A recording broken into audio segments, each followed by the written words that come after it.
Le commissaire Léon, c'est un flic qui tricote en cachette depuis qu'il a arrêté de fumer. Il a troqué l'acupuncture contre des aiguilles tricot. Et il tricote des paletots ringards pour son chien qui s'appelle Babute. Voilà.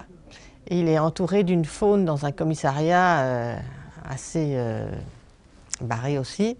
Et donc il y a sa secrétaire qui ne peut pas taper le courrier parce qu'elle n'a pas le temps, parce qu'elle a des poissons, des vrais, hein, dans ses boucles d'oreilles. Et donc elle doit les nourrir avec une pince à épiler. Et puis il a un adjoint qui est très maladroit, qui a déjà foutu le feu au commissariat.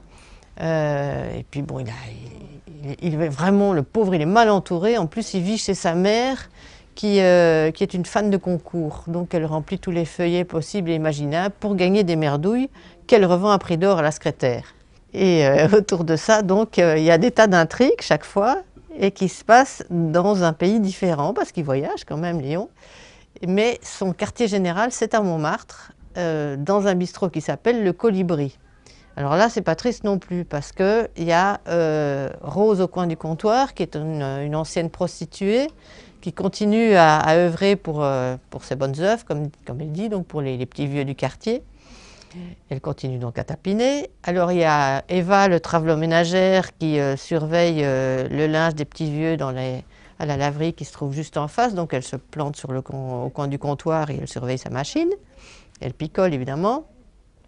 Et il y a surtout Gégé, qui est un cuisinier, mais vraiment un piètre cuisinier, qui est persuadé d'être vraiment un chef cuistot extraordinaire et qui fait des trucs vraiment dégueulasses, quoi. Voilà.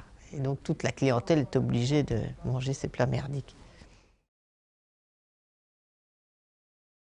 J'en ai écrit 12 au total, dont 10 vont sortir là aux éditions Belfond. Et c'est chaque fois des choses très, très différentes.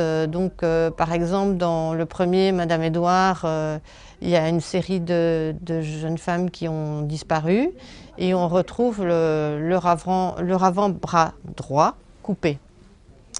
Et voilà, il y a toute une histoire autour de ça. C'est lié beaucoup aussi à l'univers de la peinture. Dans une autre intrigue, c'est dans La nuit des coquelicots qui vont sortir avec Madame Édouard. C'est trois nanas qui arrivent après avoir une fête un peu arrosée. Elles rentrent chez elles en voiture et elles écrasent une petite fille qui traversait la rue avec un bouquet de coquelicots. Et ça va changer complètement leur vie, quoi. Tout va se déglinguer. Elles ne vont avoir que des misères. C'est vraiment une roulette russe, quoi, un peu, qui va se déclencher. Et puis bon, il y a des intrigues qui se passent comme dans Il neige en enfer. Tout se passe en huis clos dans une maison où tout se ronge de l'intérieur. Mais chaque fois, c'est comme les poupées russes. J'écris toujours des chapitres courts et je laisse le lecteur au bord du précipice. Et il faut qu'il ait, voilà, il a envie voilà, de ne pas lâcher le bouquin pour savoir ce qui va se passer, quoi. Je rebondis chaque fois comme ça parce que c'est un petit côté sadique quand même.